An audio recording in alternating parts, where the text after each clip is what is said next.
जरा सोचो, कीव सन 2006, शहर रौनक से भरा हुआ है।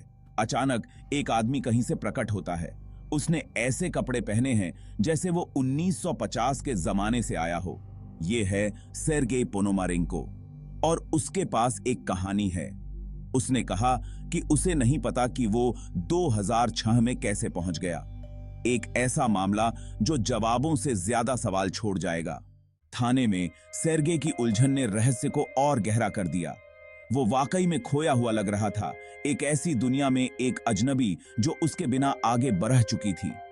आधुनिक तकनीक को देखकर उसकी घबराहट ने पुलिस के संदेह को और बढ़ा दिया। कोई वर्तमान से इतना बेखबर कैसे हो सकता है? हालांकि उसके आईडी कार्ड ने एक अलग कहानी बयां की। यह 1958 में जारी किया गया एक असली सोवियत दस्तावेज था। इसमें उसका नाम था, उसकी तस्वीर थी, सब कुछ सही लग रहा था। फिर भी आईडी पर दी गई उम्र उसकी जवान शक्ल से मेल नहीं खाती थी। यह एक विरोधाभास था जिसने सेर्गेई को घेरे हुए रहस्य को और बढ़ा दिया। उसके दावों के बावजूद पुलिस को एक ज्यादा जमीनी व्याख्या पर शक था, शायद भूलने की बीमारी या एक सोची समझी साजिश। लेकिन जैसे जैसे उन्होंने गहराई में जाकर पड़ताल की, उन्हें ऐसे विवरण मिले जो तार्किक व्याख्या को चुनौती देते थे। ऐसे विवरण जिन्होंने उन्हें अपने ही संदेह पर सवाल उठाने पर मजबूर कर दिया। सेर्गेई की कहानी हालांकि अविश्वसनीय थी, लेकिन उसमें एक सच्चाई थी। उसकी उलझन, उसका डर, यह सब अभिनय करने के लिए बहुत ज्यादा असली लग रहा था। क्या यह आदमी सचमुच अतीत का कोई यात्री हो सकता है? यह संभावना दिलचस्प और भयावह दोनों थी। रहस्य को सुलझाने की उम्मीद सेर्गेई के कैमरे में छिपी थी। पुलिस को उम्मीद थी कि इसमें उसकी असली पहचान की चाबी होगी। जब फिल्म को डेवलप किया गया तो तस्वीरों ने उनकी रीआरएच की हड्डी को हिलाकर रख दिया। यह एक टाइम कैप्सूल में झांकने जैसा था।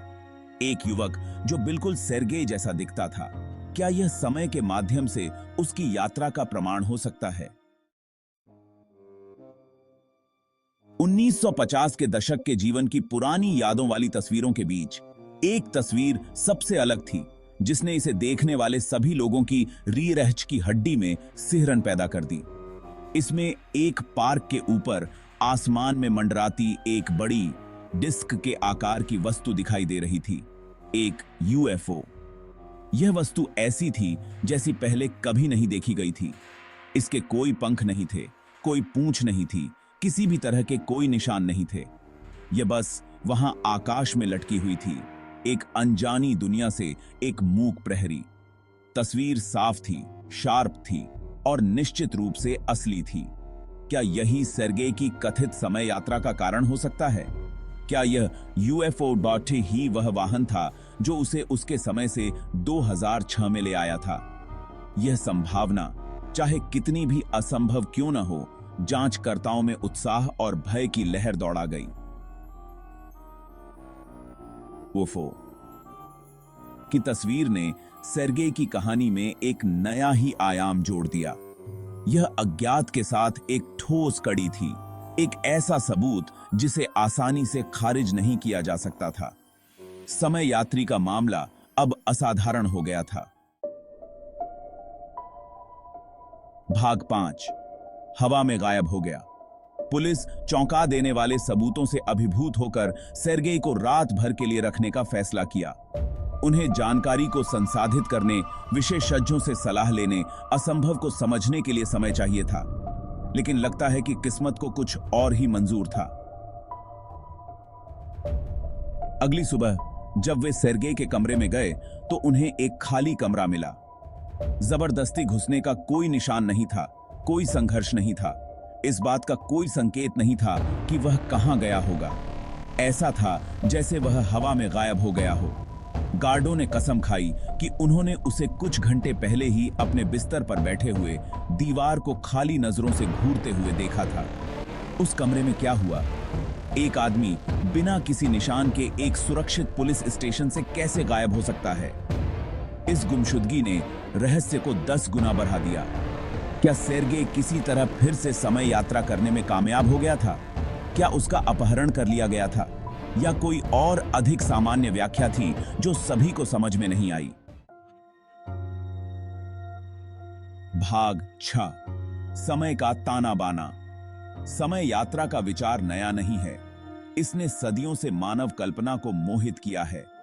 लेकिन क्या यह हमारी कल्पना की उपज से कहीं बढ़कर हो सकता है?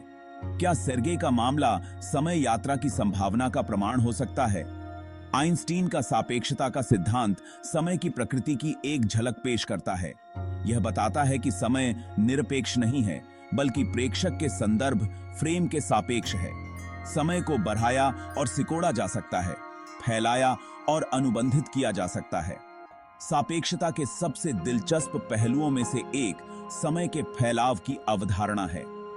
यह बताता है कि तेज गति से चलने वाली या मजबूत गुरुत्वाकर्षण बलों का अनुभव करने वाली वस्तुओं के लिए समय धीमा हो जाता है। क्या यह सेर्गेई की यात्रा को समझने की कुंजी हो सकती है?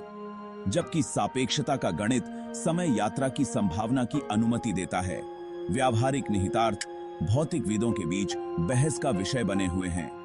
स्थूल स्तर पर समय में हेरफेर करने के लिए आवश्यक ऊर्जा खगोलीय मानी जाती है, जो हमारी वर्तमान तकनीकी क्षमताओं से बहुत परे है। भाग 7। क्या यह सच हो सकता है? क्या सेर्गेई एक प्राकृतिक वर्महोल पर ठोकर मार गया होगा, एक काल्पनिक सुरंग जो स्पेस टाइम में दो अलग अलग बिंदुओं को जोड़ती है? ब्रह्मांड के ताने बाने के माध्यम से ये सैद्धांतिक शॉर्टकट विज्ञान कथा का एक प्रमुख हिस्सा रहे हैं, लेकिन उनका अस्तित्व अप्रमाणित है। कुछ क्वांटम सिद्धांत समानांतर ब्रह्मांडों के अस्तित्व का प्रस्ताव करते हैं, जिनमें से प्रत्येक के अपने भौतिक नियम और समय सारिणी है। शायद सेर्गेई किसी तरह एक वास्तविकता से दूसरी वास्तविकता में स्थानांतरित हो गया, एक आकस्मिक पर्यटक जो वर्तमान के हमारे संस्करण में फंस गया। हालांकि ये सिद्धांत आकर्षक संभावनाएं प्रदान करते हैं, वे निर्णायक से बहुत दूर हैं। वैज्ञानिक समुदाय संशयवादी बना हुआ है, असाधारण दावों के लिए असाधारण सबूतों की मांग कर रहा है, और ठीक ही तो है। हालांकि एक निश्चित स्पष्टीकरण की कमी सेर्गेई के मामले को लेकर साजिश को कम नहीं करती है।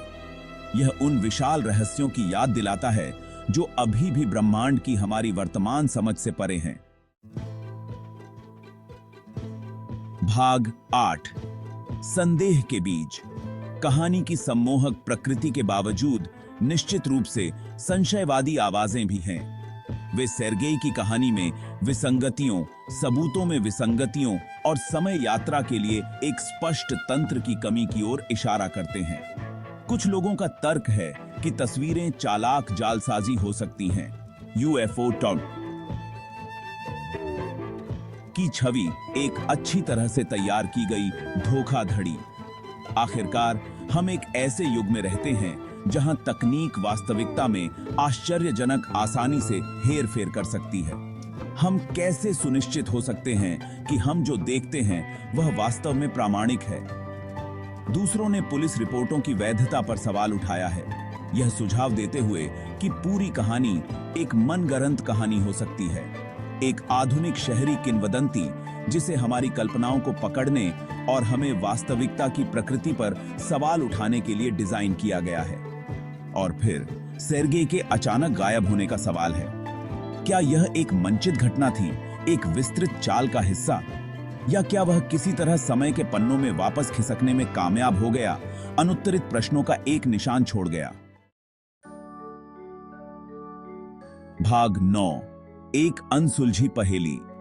सेर्गेई पोनोमारेंको का मामला एक पहेली बना हुआ है, एक ठंडा मामला जो शोधकर्ताओं और उत्साही लोगों को समान रूप से मोहित और निराश करता रहता है। पहेली के टुकड़े हैं रहस्यमय उपस्थिति, पुराना कैमरा, अतीत की तस्वीरें, यूएफओ की दृष्टि, अचानक गायब होना। लेकिन वे बिल्कुल एक साथ फिट नहीं बैठते हैं। कथन में अंतराल हैं, लापता कड़ियां हैं जो हमें पूरी तस्वीर बनाने से रोकती हैं। क्या सेर्गेई पोनोमारेंको एक वास्तविक समय यात्री था, एक व्यक्ति जो समय के जटिल जाल में फंस गया था, या वह एक उत्कृष्ट इल्यूजनिस्ट था, धारणा का एक कुशल जोड़ तोड़ करने वाला? एक निश्चित उत्तर की कमी ही कहानी के आकर्षण को बढ़ाती है। यह हमें अनुमान लगाने, कल्पना करने, उन संभावनाओं की सीमाओं का पता लगाने की अनुमति देता है जिन्हें हम संभव मानते हैं। यह हमें याद दिलाता है कि ब्रह्मांड रहस्यों से भरा है जो उजागर होने की प्रतीक्षा कर रहे हैं।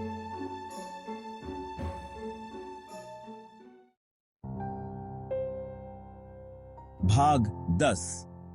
आप क्या मानते हैं? सेर्गेई पोनोमारेंको का मामला इस बात का एक सख्त अनुस्मारक है कि वास्तविकता अक्सर कल्पना से भी अजनबी हो सकती है। यह समय की हमारी धारणाओं, वास्तविकता की, हमारे ब्रह्मांड के ताने बाने को चुनौती देता है।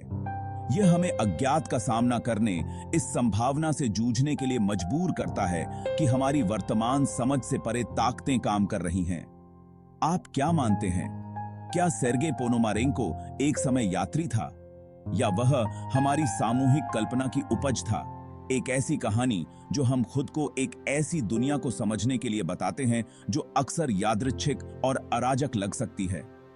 इसका जवाब मेरे दोस्तों कहीं न कहीं परछाइयों में छिपा है।